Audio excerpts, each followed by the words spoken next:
So our attention as we go towards the weekend and especially early to mid next week, the tropics. We've got Tropical Storm Franklin that's going to pull to the north and eventually become a Category 2 hurricane as it moves closer to Bermuda. Our attention goes south, right here, north of Honduras in the northwestern Caribbean. Doesn't look like much because, quite frankly, it's just disorganized showers and thunderstorms right now as we're waiting on a system to develop. That's where it gets tricky. But the computer models are indicating that some type of tropical system has the potential to develop and pull to the north. And right now, the National Hurricane Center has this area with a high chance at 70%. We'll get another update coming up in about 40 minutes at 8 o'clock. That's when the next tropical weather outlook comes in.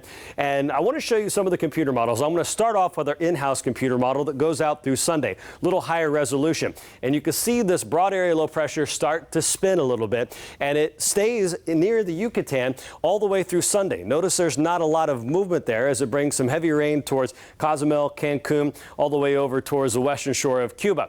Now, I want to show you a longer range computer model. I'm going to start with the European. Now, the issues with the computer models, they don't have a system to grab a hold of yet because there's nothing there. So they're trying their best, but that leads to high variation here in the computer model runs.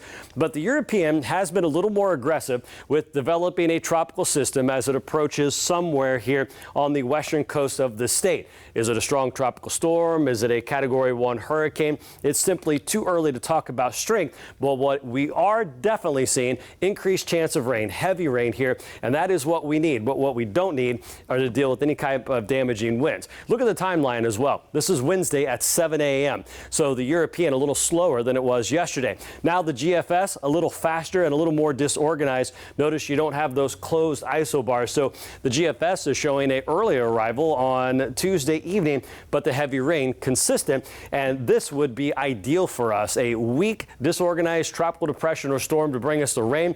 Bottom line is the models are still trying to get a hold of a system that's not there yet, so we're going to see variations. But what we are guaranteed here is we're going to see our rain chance really begin to increase Monday, run through at least Wednesday, if not Thursday, and that breeze and rain will keep our temperatures in the upper 80s. As we get the information on new model runs, we'll bring them to you here throughout the day, and of course, we'll keep you updated throughout the weekend.